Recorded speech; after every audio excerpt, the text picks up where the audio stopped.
December 17th, 1944. The Ardennes Forest, Belgium. Obergefreiter Hans Müller crouched in his frozen foxhole, writing words in his diary that would haunt him for the rest of his life. The Americans are not like the Russians. Their artillery is something else entirely. It is not the volume of fire, though that is terrible enough. It is the speed. It is the accuracy. It is the knowledge that you have no time to react. One moment there is silence. The next moment the world explodes. Through the dense fog that morning, Müller had witnessed something that shattered every assumption German soldiers held about American military capability. His battalion, part of the 6th SS Panzer Army, had just launched Hitler's final gamble in the West. They had achieved complete surprise against thinly held American positions. Victory seemed within reach. Then the American artillery found them. What Müller did not know, what no German soldier advancing through those snow-covered forests could have known, was that they were about to encounter the most lethal artillery system ever deployed in warfare. A system so advanced, so devastating, and so precisely coordinated that it would break the back of Germany's last offensive and reveal the true depth of American military superiority. The collapse had begun long before the Battle of the Bulge. Throughout 1943 and 1944, German veterans transferred from the Eastern Front to face American forces in Italy, France, and the Low Countries carried with them assumptions forged in desperate battles against Soviet artillery. They had learned to survive Russian bombardments through hard-won experience. The Russians would fire ranging shots, giving German troops precious seconds to seek cover. The shells would arrive in predictable patterns, allowing movement between barges. The fire direction was often slow, taking 10 to 15 minutes from observation to impact. The Americans were different, terrifyingly different. Gapa Otto Schmidt, a veteran of 2 years on the Eastern Front, captured with the Afrika Korps in Tunisia in May 1943, would later describe his first encounter with American artillery in a post-war interview. We had taken position in a wadi north of Tunis. Good cover, we thought. The Russians would have needed an hour to find us and another hour to range their guns. We felt safe enough to heat our morning coffee. Then we saw it. A small aircraft no bigger than a reconnaissance plane puttering overhead at perhaps 500 meters altitude. We barely paid attention. Such aircraft had no weapons. We assumed it was doing photography. 3 minutes later, without warning, without ranging shots, without any indication whatsoever, the entire wadi erupted. Shells landing simultaneously, not in sequence. Air bursts above us, ground bursts among us. In 30 seconds, my company ceased to exist as a fighting unit. I was one of 11 survivors from 123 men. The aircraft Schmidt had seen was an L-4 Grasshopper, the American Forward Observer's flying platform. These unassuming Piper Cubs would become the most feared aircraft in the German military, not for any weapons they carried, but for what followed their appearance. German soldiers learned a bitter truth. When you saw a grasshopper overhead, you had minutes, perhaps only seconds, before American artillery turned your position into a killing ground. Lieutenant Friedrich Bauer, an artillery officer who had coordinated counter-battery fire on the Eastern Front, documented his astonishment in letters discovered decades later in German military archives. I studied American artillery procedures from captured documents.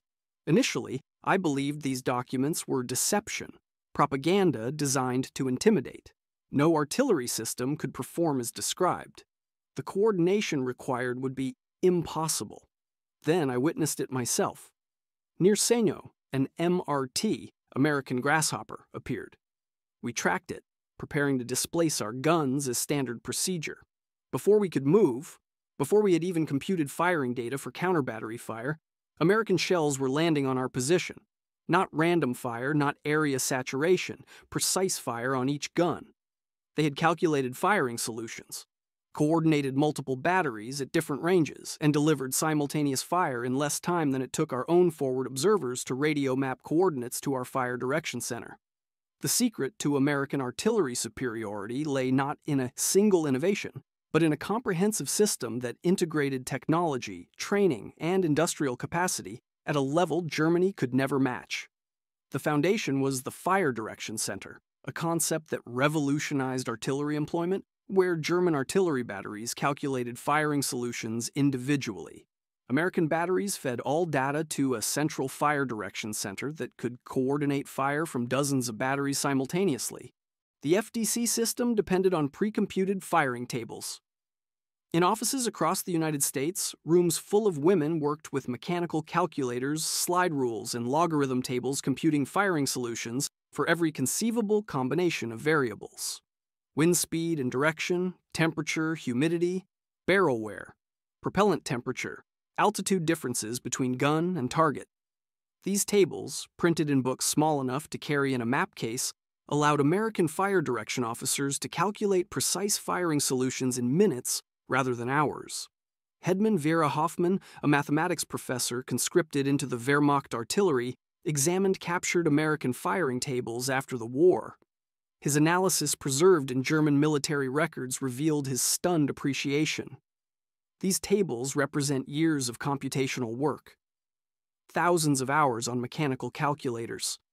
They had computed solutions for every variable we might encounter in the field. Our own firing tables were crude by comparison, requiring extensive field calculations for each mission. The Americans had done the mathematics in advance. In the field, they simply looked up the answer, but tables alone could not explain American artillery's devastating effectiveness. The true revolution was time on target, a firing technique so advanced that few nations possessed the capability to execute it. Time on target, universally known as TOT, coordinated artillery fire so that shells from multiple batteries fired at different times based on their distance from the target arrived simultaneously within a 3-second window. The effect was catastrophic. German soldiers experienced no warning, no ranging shots, no gradual buildup of fire. One instant, silence.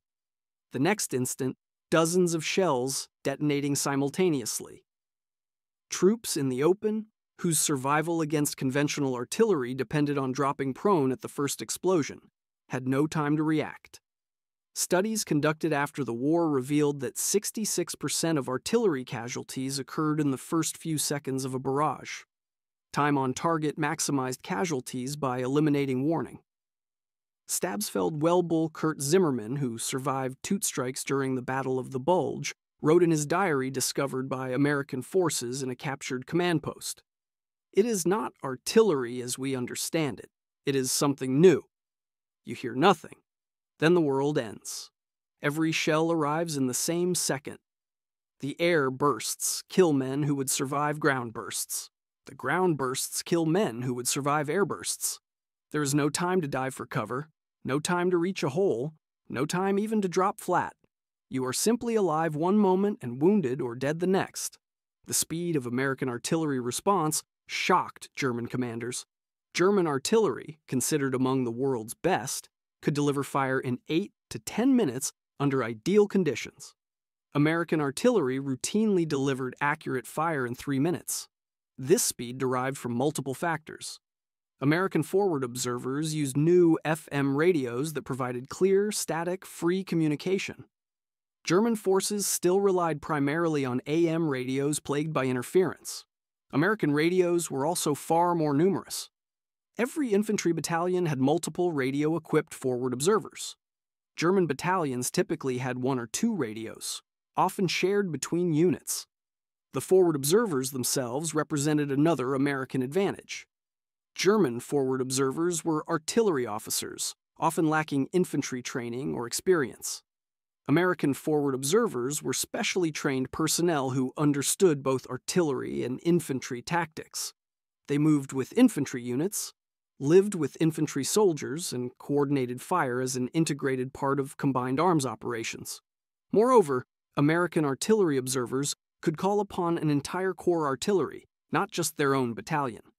The system allowed a single forward observer to coordinate fire from dozens of batteries within minutes. A lieutenant calling for fire support could bring down the weight of metal equivalent to a small airstrike delivered more accurately and more rapidly than any air support could provide. Ostenrich Müller, commander of an infantry regiment destroyed near Eslo in July 1944, documented this capability in his final report. A single American infantry company surrounded in a village held my entire regiment for 6 hours.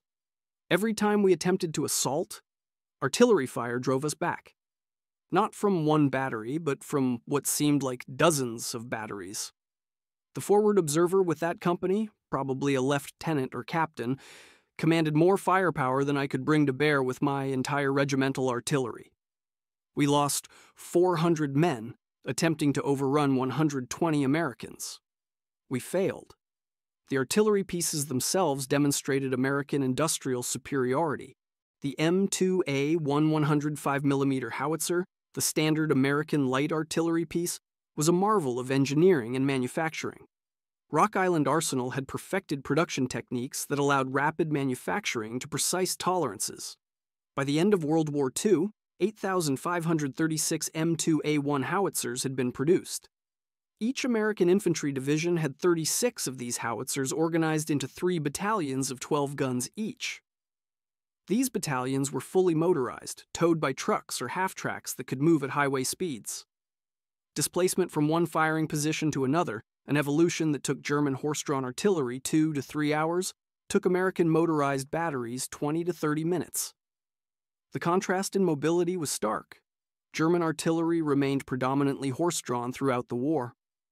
Despite Nazi propaganda showing mechanized panzer divisions, approximately 80% of droned from German motive power relied on horses for transport. Germany started World War II with 514,000 horses and ended with 1,198,000 by February 1945. Each German artillery piece required 6 to 8 horses and took hours to limber, move, and unlimb or winter conditions. Movement became nearly impossible. Grief writer Paul Richter, assigned to a German artillery battery in Normandy, kept a detailed diary that survived the war. We watched American artillery displaced during a battle. They fired their mission, then trucks appeared. Within 20 minutes, the entire battery had limbered their guns and departed. We required 2 hours minimum to perform the same evolution, and that assumed good weather and roads. In mud or under fire, we might need 4 hours. The Americans would set up at a new position and be ready to fire again before we had finished moving. We were fighting a 19th century war with horses against an enemy fighting a 20th century war with trucks. The outcome was inevitable. American 155mm howitzers provided even more devastating fire support. Each division had 12 M1 155mm howitzers in a separate battalion. These guns, firing 43-kilogram shells to ranges exceeding 14,000 meters, provided the division commander with a heavy punch capable of destroying fortifications that would survive smaller caliber fire. The 155mm was itself a triumph of engineering. Designed in the late 1930s and standardized in May 1941, it combined range, accuracy, and reliability. 10,300 were produced during the war. The gun could be towed at highway speeds by a truck or half-track, allowing rapid displacement. Rate of fire was 4 rounds per minute, though well-trained crews could briefly achieve 6 rounds per minute. But even these divisional assets palled beside the artillery available at corps and army level. American corps artillery typically included battalions of 155mm guns, 8-inch howitzers, and even massive 240mm howitzers. These weapons capable of destroying any fortification could be called upon by forward observers at battalion level. The pyramiding of firepower meant a single rifle company could within minutes bring down fire from divisional corps and even army artillery. German artillery, by contrast, was rigidly organized. CPS and army artillery were separate commands not available to support divisional operations without extensive coordination and approval through multiple headquarters. German infantry divisions had their own artillery, but calling fire from corps artillery required routing requests through division to corps, often taking hours for approval. By the time fire arrived, if it arrived at all, American mobile warfare had moved the front line. Lieutenant Joachim Weber, a forward observer who had requested corps artillery support during the Normandy campaign, documented his frustration. "I called for corps artillery at 0915 hours. The enemy was massing tanks for an assault on our position. I provided exact coordinates, described the target, explained the tactical situation. At 13:30 hours, 4 hours later, I finally received fire. 3 salvos. By that time, the American tanks had completed their attack and withdrawn. Our position was overrun. I survived only by luck. The Corps artillery, which might have saved us, arrived too late to matter. The technical sophistication of American artillery extended to the ammunition itself. While Germany struggled with propellant shortages and inconsistent shell production, American industry delivered ammunition in seemingly unlimited quantities manufactured to precise specifications that ensured consistent performance. More significantly, the Americans deployed the variable time fuse, the VT fuse, a technological marvel that would prove decisive. The VT fuse, also called the proximity fuse, contained a miniature radar transmitter and receiver in the nose of the artillery shell. The transmitter broadcast a radio signal. When the shell approached the ground or any object, the reflected signal triggered detonation. The result was a shell that exploded at optimal height for maximum lethality, typically 10 to 20 meters above the ground. The VT fuse transformed artillery effectiveness. Conventional time fuses required calculating the precise time to target, then setting the fuse accordingly. Wind, temperature, barrel wear all affected shell flight time. Even small errors meant shells exploding too high or burying themselves in the ground before detonation. The VT fuse eliminated these variables, guaranteeing optimal airburst regardless of conditions. The VT fuse had first been used in combat by the USS Helena on January 5, 1943, shooting down a Japanese dive bomber off Guadalcanal with only 2 to 3 salvos. Throughout 1943 and 1944, VT fuses proved devastatingly effective in naval anti-aircraft operations and against V-1 flying bombs over England. However, concerns about the technology falling into German hands prevented its use in ground artillery over Europe. General Dwight Eisenhower personally requested permission to employ VT fuses during the Battle of the Bulge, arguing that their effectiveness justified the security risk. The Pentagon initially refused, but Eisenhower protested vehemently. Formal authorization came on December 19th through 21st, 1944, shortly after the German offensive began. This marked the first use of VT fuses against ground troops in the European theater. The decision proved correct. VT-fused shells devastated German formations caught in the open during the 8 Ardennes offensive. Naval anti-aircraft tests had shown VT fuses were 3 to 4 times more effective than conventional fuses against V-1 flying bombs. VT fuses destroyed 79% of all incoming targets. The lethal fragment area was 3,000 square feet versus 60 square feet for conventional fuses. Some estimates suggested VT fuses increased artillery effectiveness by 200 to 700%. Troops who had learned to survive conventional artillery by seeking any depression in the ground discovered that VT fuses negated such cover. The shells exploded above them, showering downward with deadly fragments that struck men prone in shallow holes. Obergefreiter Hans Müller, whose diary opened this account, survived a VT fuse barrage and recorded his experience. We had learned on the Eastern Front to go flat at the first explosion. Even shallow depressions offered protection from fragments traveling horizontally. But these shells, these demon shells as we called them, exploded above us. The fragments came down like rain. Men in foxholes, men who should have been protected, were killed by fragments that fell vertically.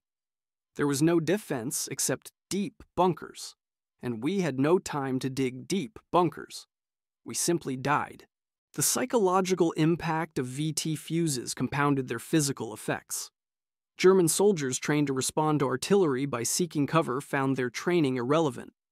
The knowledge that no cover short of overhead protection would save them induced paralysis. Some units refused to leave defensive positions, even under direct orders, because movement in the open meant certain death if American artillery engaged them. Helped Friedrich Bauer documented a near mutiny in his unit during the final weeks of the Ardennes offensive. My company was ordered to attack an American position 300 meters distant. The men refused. They had seen what American artillery did to troops in the open, especially with Cumberus, these new fuses that burst in air. I tried to explain that we would die anyway if we did not attack, that the Americans would eventually overrun our position. The men would not move. They preferred the possibility of capture to the certainty of death under American artillery fire. The industrial capacity that produced American artillery and ammunition in such quantities represented another dimension of superiority that German soldiers could not comprehend. Rock Island Arsenal alone produced over 10,150 mm howitzers.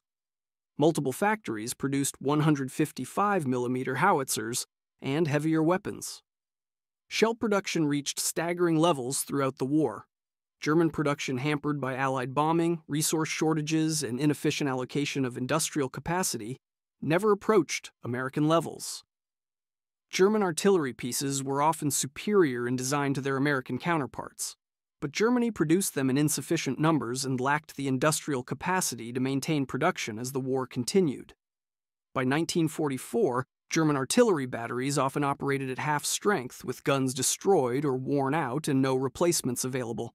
More critically, German ammunition production could not sustain intensive operations. German artillery batteries were often limited to minimal daily allowances, sometimes as few as 2 to 3 shells per gun per day. American batteries faced no such restrictions. Forward observers could call for fire freely knowing that ammunition supply was effectively unlimited. Leutnant Werner Vogel, a German artillery officer, documented the ammunition crisis in his war diary. We received 50 shells per gun for the entire week, 50 shells to support an infantry regiment facing continuous American attacks. I was required to justify each fire mission to battalion, explaining why this particular target merited expenditure of irreplaceable ammunition. Meanwhile, American artillery fired thousands of shells daily with no apparent concern for conservation. We fought a poor man's war against a rich man's enemy. The disparity in ammunition supply manifested in tactical doctrine. German artillery doctrine emphasized mass fire on high-value targets delivered only after careful planning and approval. American doctrine emphasized responsive fire immediately available to support infantry operations. An American infantry platoon leader could request and receive artillery support within minutes. A German platoon leader might wait hours for fire if he received any at all. The logistics of ammunition supply further highlighted American advantages. American artillery was fully motorized, supplied by truck convoys that could deliver thousands of shells to forward positions within hours. German artillery, horse-drawn and often dependent on rail transport for long-distance movement, struggled to maintain adequate forward stocks.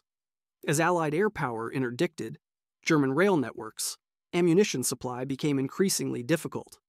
American logistics also benefited from standardization. The M1 shell fired by 105 mm howitzers used the same fuse as shells fired by 155 mm howitzers, and larger calibers. This standardization simplified supply, reduced inventory requirements, and ensured that fuses were always available. German ammunition production, plagued by multiple fuse designs and caliber variants, suffered chronic shortages of specific components, even when overall production remained adequate. The superiority of American artillery created a cascading effect on German tactical options. German commanders, knowing that massing forces would draw devastating artillery fire, dispersed their units. But dispersed units lacked combat power and could be defeated piecemeal. Concentrated forces could generate combat power but became targets for American artillery. Either choice led to defeat. The Ardennes Offensive, Germany's final major attack in the West, demonstrated these dynamics with brutal clarity. German planning depended on fog and overcast weather to neutralize American air power. The planners correctly assessed that American aircraft could not operate in bad weather. They failed to understand that American artillery did not require good weather.